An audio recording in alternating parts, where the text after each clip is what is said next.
recording's on. And once we start streaming, we should probably not talk. Ready? Mm-hmm.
Good morning, everyone.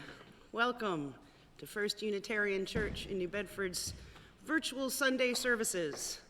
I'm Karen Anderson, and I minister to this congregation as we minister to each other.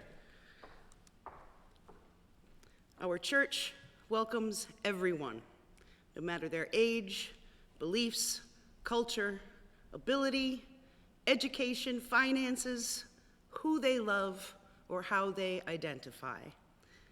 We are people who take up the call of justice, social justice, all kinds of justice.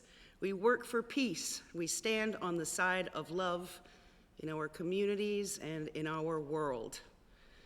We believe in the freedom to find your own truth, in the stewardship of our planet, and the inherent worth and dignity of all people. We are people of purpose here. And if these ideas resonate with you, we hope you might find a spiritual home with us. We welcome everyone into this circle of beloved community. Now we will begin our service by lighting our chalice.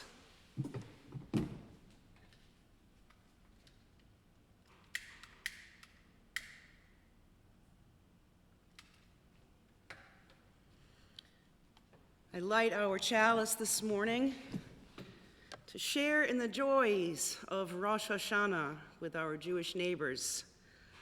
Lashana Tova Tikatevu.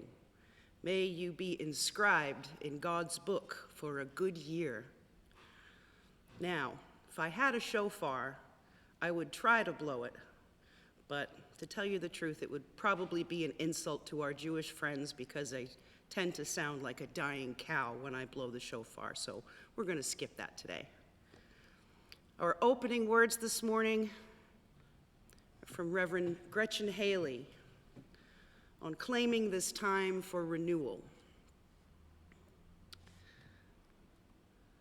Though you have been warned and given plenty of explanations, reasons to do otherwise, you have persisted to claim a life of joy and justice and to carve out this time for renewal of your own heart.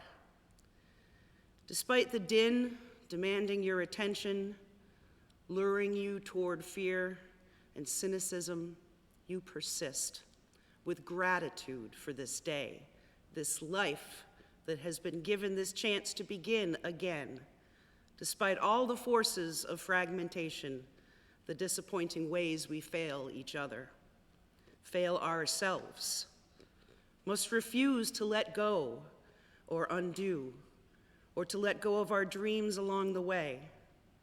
In spite of all the evidence, we keep showing up at the edge of our own longing. And then we keep going, remembering this duty we have to life in a greater sense, this duty we have to each other, our children and their children, this hope that is also a choice we make, this promise we fight for, to persist in kindness, persevere in compassion, and prevail in a life that is bound entirely to love. Come, let us worship together. And now I will read our covenant, and I'll put it up on the screen for you to follow along.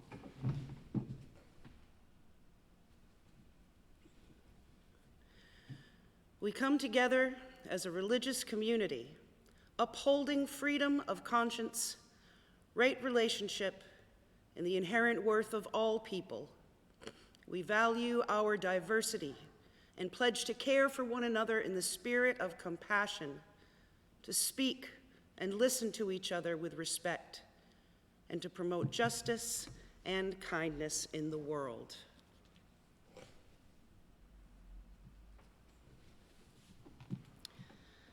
Now, our hymn today is number 346, Come Sing a Song with Me.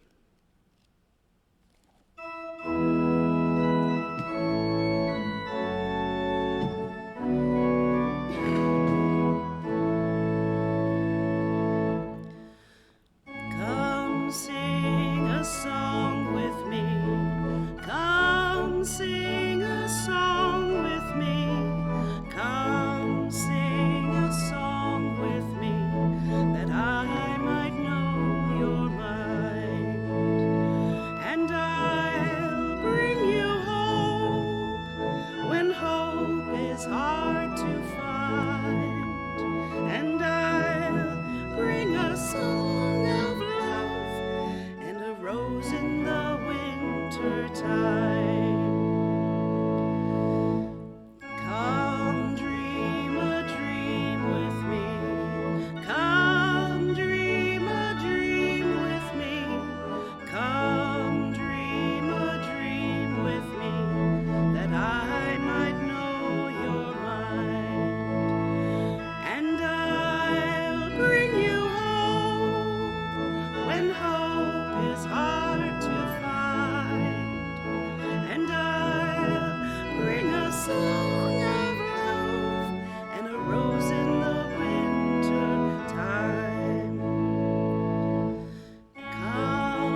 Now is the time where we share our joys, our concerns, our sorrows.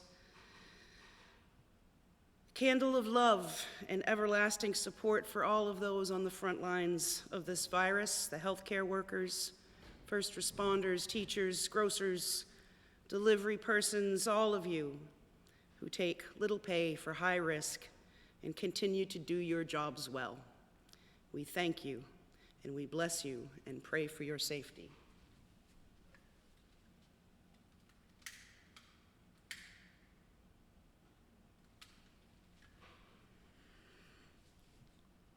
Candle of joy and concern.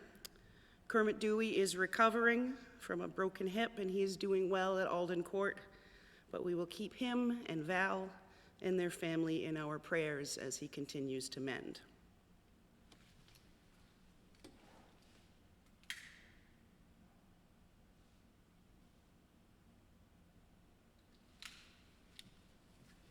I lit another candle of joy for all of our Jewish brothers and sisters celebrating Rosh Hashanah, and our pagan brothers and sisters looking forward to the fall equinox this week. We also recognize and celebrate the International Day of Peace on Monday. May it be so. And finally,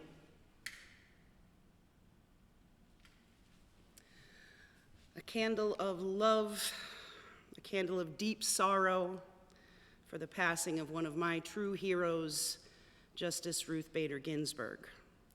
Her wisdom and tenacity will be sorely missed.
Our first reading this morning is from Reverend Rod Richards. I all too often take for granted what I once deemed an unmerited gift. And it is often only in the face of a looming transition that I am inspired to remember, not only to bask in the memory, but to recall, remind myself how I once received this gift with gratitude. Transitions, beginnings and endings, they provide a pathway into awakening and reawakening, into gratitude and a renewal of gratitude. Beginnings. Today is the first day. Endings. What if this were your last day? They cause us to reassess. They inspire us to consider what is most important. They remind us of the beauty that surrounds us. To paraphrase a popular song from decades ago, you don't know what you've got till it all changes. Let us enter now into the spirit of prayer and meditation. I inhale and exhale in a regular rhythm. An act so common it never occurs to me to pay attention. And when I do, I am overwhelmed by the wonder of it all. I eat my food as I have done for 1,000 days, a practice so frequent I hardly notice the miraculous millions events that happen in my body. And when I do notice, I am taken with their singular beauty. I greet my loved ones as I have greeted them for years, a habit that I pass off casually, until I realize the deep poignancy of greetings and farewells, how precious they are, how they touch deeper feeling chords each time. Perhaps it is middle age or old age, or perhaps sentimentality grows in me, or perhaps I am awakening to life in ways transcending my usual semi-awake state of being. The poignancy of living in these days penetrates me, burrows deep into my psyche or soul or spirit, I know not what. I only know that I feel things more deeply with the passing years, that the common things of life become uncommon, that the ordinary becomes extraordinary, that the habitual becomes sacred, that tears and laughter come more easily. Bittersweet is the poignancy of living in these days. I awaken myself and bow down in deep gratitude. Amen.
Our second reading this morning is from Thomas Merton, who was an American Trappist monk, a writer, theologian, mystic, poet, and a social activist.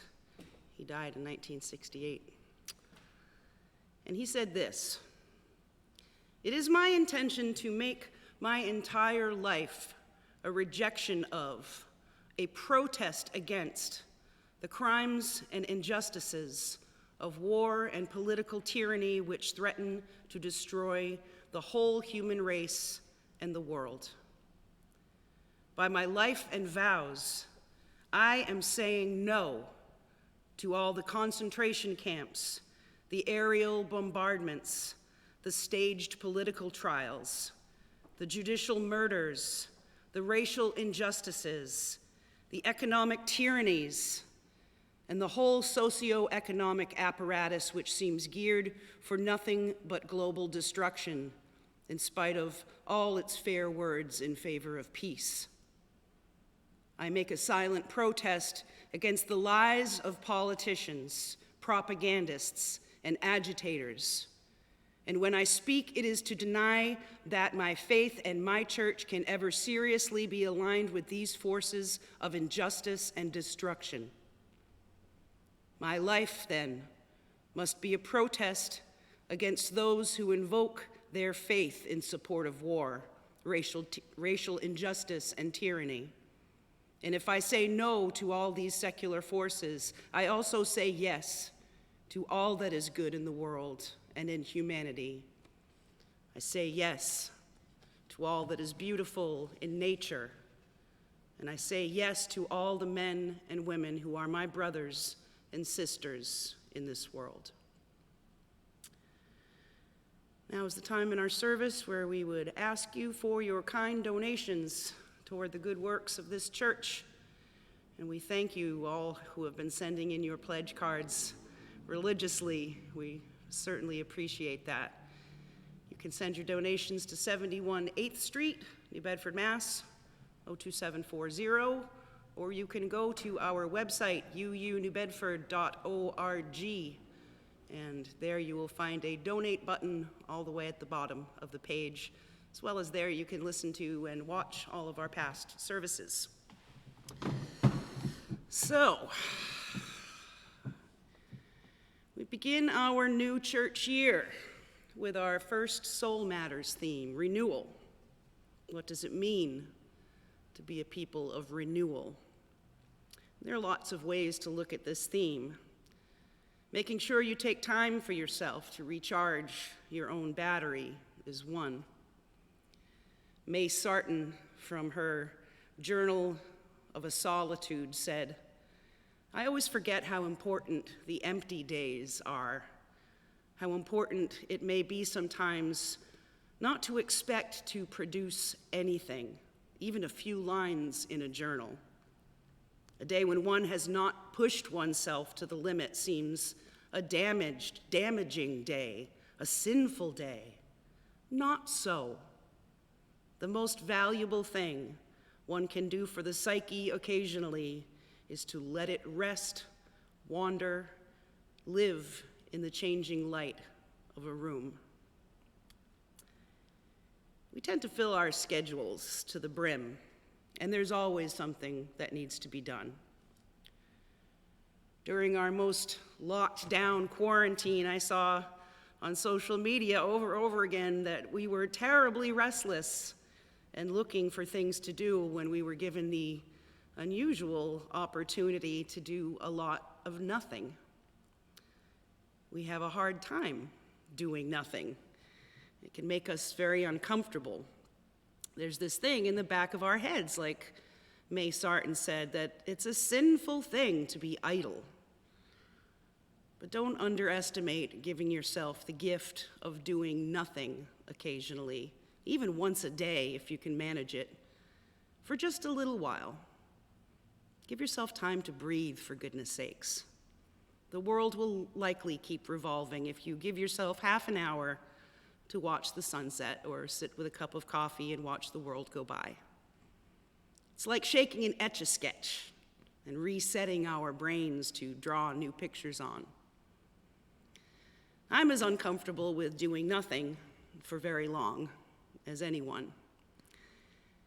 And the times we live in press us to keep involved in all that beckons to us as people and as Unitarians, addressing systemic racism in our communities, which is easier to identify than ever.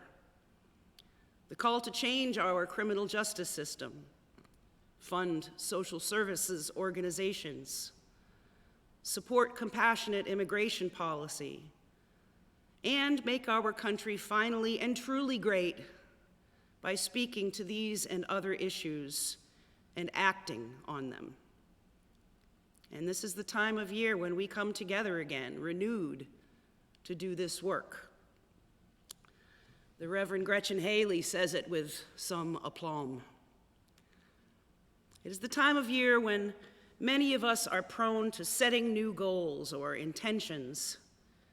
In each of these official efforts, as well as in the ongoing informal ways we clarify and affirm our identity and dreams, let us remember not only to articulate what we are for, our great and positive visions of joy, celebration, compassion, kindness, and love, but also to claim clearly what we are against, to consider our lives and this congregation as a protest, a living, breathing act of resistance against all of those things which stand in the way of our vision, those forces in our own hearts which would cause us to stumble, those habits in our lives which keep us from who we are meant to be, and those dehumanizing forces in the world which work against beloved community.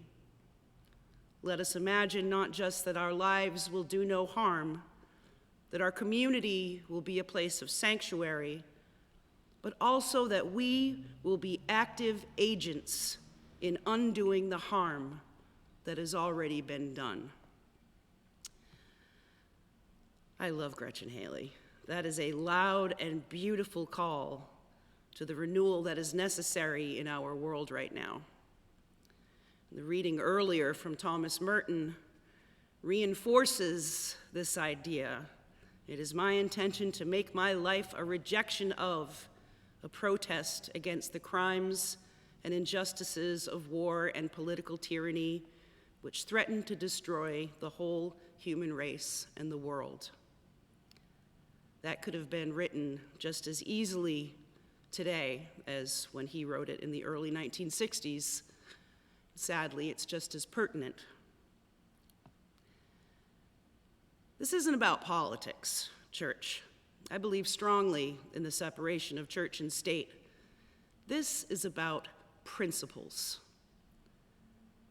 I'm not going to tell you who to vote for, but I will remind you to examine the principles you hold dear before you do. I won't tell you how or what to protest, but if you have a relationship with Jesus, I would ask you to wonder how he would face what is happening. Would he be content to let black boys and girls die needlessly in front of our eyes and do nothing? Would he be content to watch the least of us suffer every day? Would he be okay with kids separated from their parents at the border? Or the most vulnerable refugees turned away? Would he be okay with the numbers of those dying from a deadly virus and not do whatever he could to keep everyone safe around him?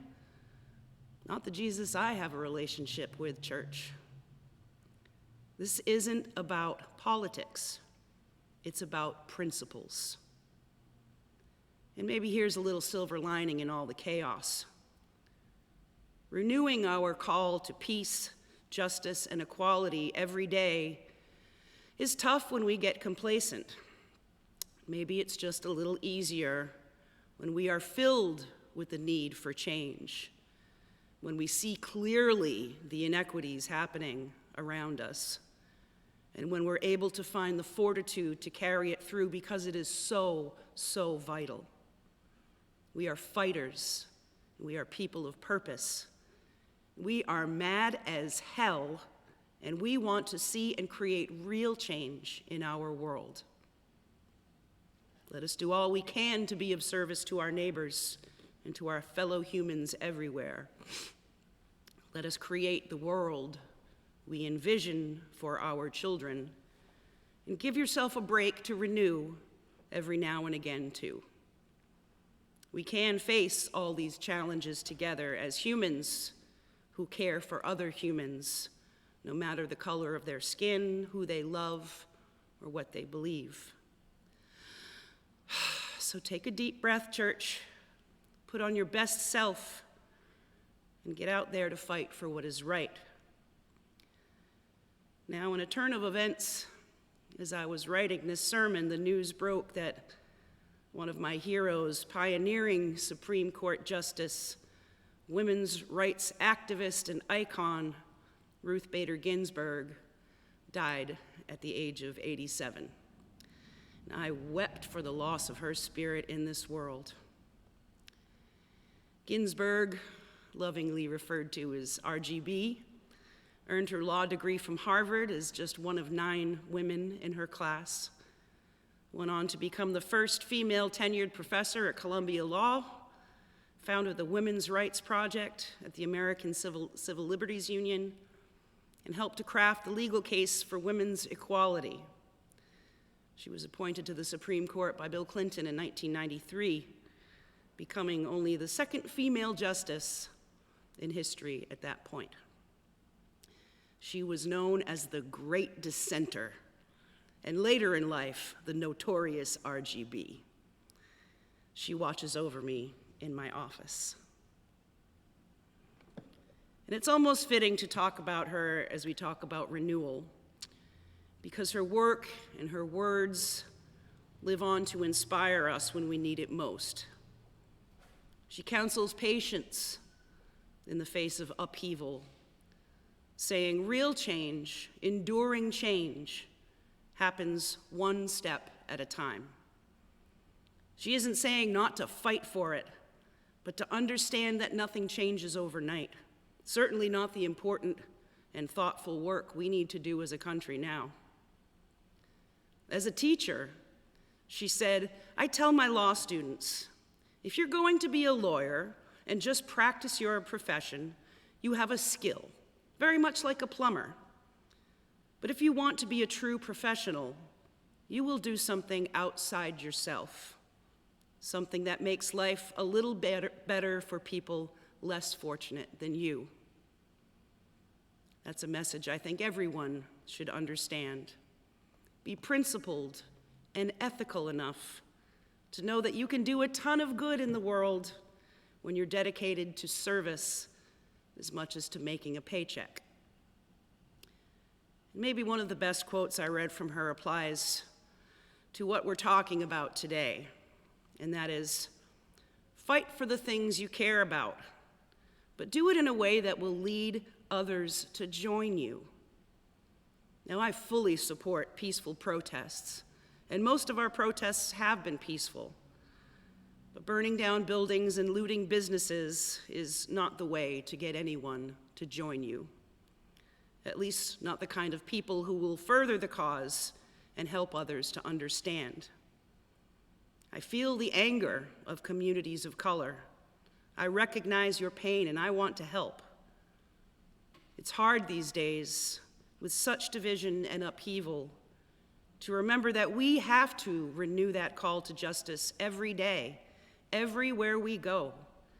And we can't let this, like so many other issues, go by the wayside under the weight of the never-ending news cycle and intentional sleight of hand from our government to distract us from what's important.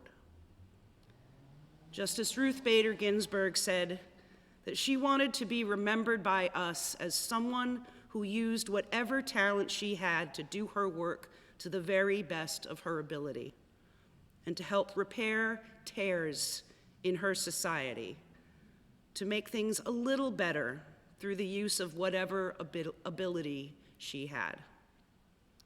Let us take a lesson from that goal, to use whatever abilities we have to renew our call to justice every day, to help repair the many tears in our society, and to be renewed by the struggle, by sharing the struggle with each other, with peace, love, and commitment. So may it be. Our closing words this morning are from Reverend Dr. Howard Thurman. Keep fresh before me the moments of my high resolve, that in fair weather or foul, in good times or in tempests, I may not forget that to which my life is committed. Keep fresh before me the moments of my high resolve. So may it be, folks. Hold fast. We'll see you next week.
Should we record it over there?